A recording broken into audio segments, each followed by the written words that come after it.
violencia, sí, estamos en un momento en el que realmente nos sentimos como sociedad empantanados. No avanzamos y tampoco podemos volver atrás. Doctor, existe por ejemplo la ley, el Código Niño, Niña, Adolescente, que está muy presente, es una de las normas más innovadoras de lo que viene a ser la legislación nacional. Sin embargo, y es protectiva de los menores, sin embargo, no ha tenido la capacidad de poder prevenir que surjan este tipo de delitos. Evidentemente los niños, la infancia, es un sector vulnerable de la población y toda la administración de justicia, lo que viene a ser la función pública, el estamento estatal, los gobiernos centrales, municipales y también gobiernos departamentales, están para coadyuvar en relación de lo que es una buena infancia, un buen crecimiento de la infancia, de los niños, del respeto a sus derechos, del respeto a su vida, de poderles dotar no solamente de educación, salud y una familia, sino también de la posesión de Estado, que es un nombre, un apellido, y en relación de ello nos vemos en una situación en la que la ley prevé que los niños en Bolivia van a estar bien, pero esto no sucede así. Doctor, las personas del público, yo sé que los padres de familia, la familia está viendo el programa y está muy atento a las connotaciones y sobre todo a las respuestas que usted puede darnos. ¿Cómo poder prevenir que nuestro niño, nuestra niña, de una edad muy corta, que inclusive puede llegar hasta la pubertad o la adolescencia, sea víctima de la violencia, del infanticidio, de la violación seguida de muerte, que también es un infanticidio? ¿Qué tipo de sujetos, personas son las que tenemos que evitar? Por ejemplo, al conformar una pareja, ya que tenemos una familia disfuncional, padres divorciados, padres separados, padres que han tenido un hijo sin haberlo pensado, pero que no precisamente están en pareja, buscan otras parejas. ¿Qué tipo de personas deben estar lejos de nuestros hijos? Bueno, para empezar, una sociedad no se cambia con leyes, ¿no? Y eso creo que ya hemos vivido, la historia misma demuestra eso. Mientras más leyes tiene un Estado, ese Estado justamente se vuelve menos eficiente. ¿Por qué esto? Porque escribir en un papel una ley y decir que esto es lo que la sociedad tiene que hacer, eso no cambia las cosas. La única forma de cambiar esta situación es educando a la gente y teniendo un mayor grado cultural, ¿de acuerdo? Y esto tiene que empezar desde la escuela, ¿de acuerdo? Enseñar a los niños que justamente lo que usted decía, sus derechos, qué es lo que ellos tienen, qué derechos tienen, por ejemplo, el derecho a la vida, el derecho a la no violencia, el derecho a tener una familia, etcétera, etcétera, ¿de acuerdo? Ahora, hay un dicho que me gusta mucho, dice lo siguiente, dice: los hijos cuando son pequeños nos atontan, pero cuando son grandes nos enloquecen. ¿Qué se refiere a esto? Que cuando uno es pequeño, o sea, cuando el niño es pequeño, ya necesita obviamente un mayor cuidado. Tenemos que enseñarle, qué sé yo, a que camine, a que vaya al baño, a que aprenda a vestirse solo, hasta que vaya a la escuela, etcétera, etcétera.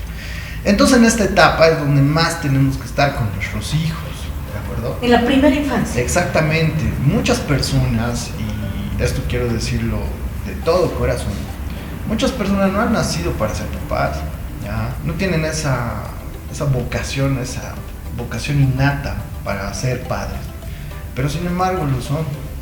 Entonces se trata de que no es una persona cualquiera, es el fruto de tu propio ser, y ahí justamente vemos lo que es la falta de empatía, ¿no? O sea, una persona con un trastorno de personalidad que es papá, la genética misma o la propia herencia va a hacer que este niño tenga un tipo de trastorno de personalidad.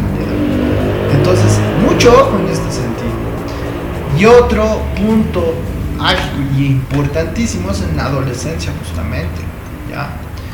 Mi abuela me decía, nunca uno se cansa de ser padre. O sea, ser papá es algo que es para toda la vida, no importa que tengas 50 o 60 años, igual sigues siendo tu hijo, igual sigues sintiendo lo mismo por tu hijo. Entonces, pero en la adolescencia es donde más hay que cuidar a nuestros hijos, mucho más ahora con esto de las redes sociales que hemos hablado tanto, esto de la sobreexposición a la sexualidad. O sea, realmente se ven casos dramáticos, o sea, de personas de niñas, por ejemplo, que empiezan a prostituirse por conseguir droga, por ejemplo, ¿de acuerdo? Esto se ve en la consulta. Y de familias, no vamos a decir que son, digamos... sumidas en la ignorancia, claro, de la pobreza. De una clase media, incluso media alta, vamos a hablar. O de niños que ya están metidos en el narcotráfico teniendo 13, 14 años, ¿de acuerdo? Entonces, ¿a qué estamos llegando? El hecho de no preocuparnos por nuestros hijos en el futuro nos va a dar una persona problemática, una persona que puede infringir la ley, una persona que nos puede llevar a serios problemas, incluso con la justicia, con la policía, etcétera. ¿Por qué? Porque en su momento no hemos tenido la capacidad para poder poner límites. Esto es lo importante. Poner límites. ¿Qué es lo que se puede hacer? ¿Qué es lo que no? Y la mejor forma de controlar a los hijos es justamente con esta parte económica, ¿no ven? Tenemos que aprender a negociar con nuestros hijos. Qué sé yo, si tú quieres un videojuego, pues te lo doy, pero primero haz tu tarea, por ejemplo. Demuéstrame que estás mejorando. ¿No es así una compensación, claro, una obligación? Si le damos todo y todo a nuestros hijos, al final, ¿qué? Vamos a hacer solamente como una máquina como una máquina así de... o el cajero automático. Solamente para nuestros hijos. Tenemos que empezar, cuando son adolescentes más que todo, a negociar con ellos. O sea, tú me das una cosa y yo te doy otra, porque es igual lo mismo cuando uno va a ser adulto. Cuando uno es adulto y va a una empresa a trabajar o a un trabajo, no es que te van a regalar la plata, ¿no? Tú vas a hacer una labor por eso. Entonces al niño adolescente hay que enseñarle desde pequeño eso, porque si vamos a dar todo y todo, él se va a acostumbrar a hacer así. Me acuerdo que me decían también, es que así me han criado a mí, yo siempre he sido caprichosa, por ejemplo. O sea, obviamente, cuando seas adulto no te van a tolerar eso en una relación, ¿verdad? O sea, poner límites a los niños justamente es lo que va a hacer que estos sean adultos funcionales y que puedan ser adultos justamente productivos para la sociedad. Esto realmente nos llama mucho la atención, ¿no? Porque digamos, si este pequeño desde niño tiene esta conducta, digamos, de falta de empatía hacia los papás, ya nos está mostrando también un grado de psicopatía que puede ser genético. Como le dije, no siempre es la crianza el motivo. Generalmente la crianza tiene muchísimo que ver, pero algunas personas nacen mala semilla, vamos a decirlo así, ¿de acuerdo? Y digamos, estos casos, pero yo creo que son mínimos, ¿no? Y estas leyes justamente están más que todo para ayudar a niños que sufren realmente violencia extrema, ¿ya? Violencia física, sexual, psicológica, emocional, etcétera, etcétera. Pero también tenemos que tomar en cuenta el grado de compromiso que tiene que tener un papá, ¿no? Por ejemplo, si un papá tiene un carácter, digamos, fuerte con su hijo, a la larga, digamos, su hijo también va a demostrar lo mismo como le han criado. Pero si tenemos un carácter muy suave también, de la misma forma. Entonces aquí no se trata de ir a los extremos, ¿ya? Eso justamente es ser borderline. Un borderline es alguien extremista, dice o negativo o positivo, cuando no se da cuenta del conjunto de grises que hay en la vida, y justamente ese conjunto de grises es lo que le da el sabor a la vida. Porque si tomamos un extremo o el otro, siempre vamos a sufrir. Tenemos que aprender a ver la vida que es multicolor, que existen muchos tonos. Entonces ser papá también implica eso. Implica que ya, bueno, puedo entender que mi hijo, digamos, se haya emborrachado una vez siendo adolescente, ¿ya? Porque lo ha hecho por curiosidad o por qué sé yo. Pero desde esa vez le tengo muchísimo más cuidado y evito a toda costa de que siga con ese consumo de alcohol, por ejemplo, ¿no ve? De la misma forma, digamos, una niña que digamos está empezando a tener situaciones ya de sentimentales, y enseñarle lo que es la sexualidad, ¿de acuerdo?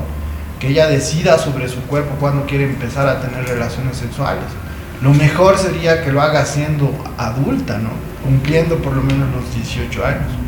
porque sería lo más sano en ese sentido. Pero hablar así con los hijos acerca de estas connotaciones es lo que nos va a hacer que ganemos su confianza de ellos. Cuando uno es adolescente no tiene confianza en los papás, ¿de acuerdo? En lo que menos van a confiar es en sus propios padres, y eso es una cuestión también biológica, ¿de acuerdo? Un muro de paredes separan a padres de hijos en la adolescencia. Entonces es algo que tenemos que empezar a tomar muy en cuenta, que cuando nuestros hijos sean adultos puedan confiar en nosotros de cualquier tipo de situación.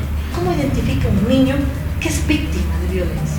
Tal vez en unos términos más coloquiales y más que puedan ser comprensibles a estos pequeños seres humanos que son parte de nuestro público y que estoy segura pueden tener esta experiencia, esta mala experiencia de ser víctimas de violencia, o tal vez un compañerito, alguien que te puede necesitar. ¿Cómo un niño identifica que es víctima de violencia y puede prevenirlo? Bueno, a los niños lo principal decirles es que tienen que aprender que nadie en este mundo los puede hacer sentir mal, ¿de acuerdo?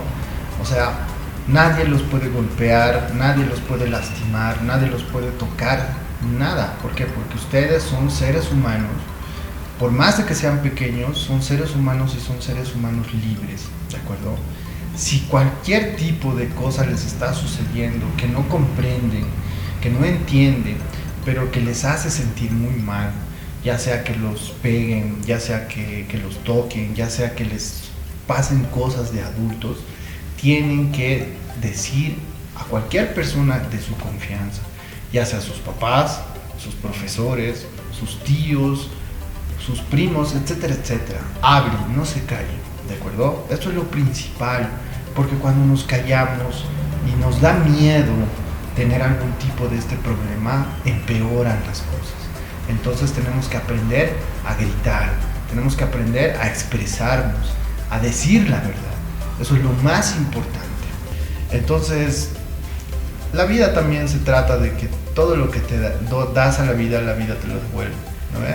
A veces, muchas veces nos equivocamos, evidentemente, pero se trata también de que pongamos el empeño a nuestros hijos para que ellos puedan ser la mejor versión de sí mismos y puedan exponer todo su potencial, porque es mejor que tener un hijo, digamos, que haya estudiado en la universidad o que tenga una carrera profesional, que tener un hijo que al final no sea nada, ¿no? y que tenga problemas con la ley, por ejemplo. Y esto se ve muchísimo, pero es la realidad. Y al final la responsabilidad, lo queramos o no, siempre va a ser de los papás, en mayor o en menor grado. Entonces todos estos casos, si el público tiene algún problema, no solamente con la crianza de sus hijos, sino también con su propia forma de ver la paternidad, yo los invito a que vengan a consulta para que podamos, digamos, en casos específicos hablar y poder hallar la mejor solución para que podamos resolver esos problemas, ¿no? Queridos amigos, los teléfonos del doctor Marcos Beizaga, médico psiquiatra, se encuentran en el pie de su pantalla. Usted puede acudir a él si tiene algunas dudas y también algunas preguntas en relación de lo que es los problemas de lo que es los padecimientos mentales o los trastornos mentales, o muchas veces los trastornos de conducta.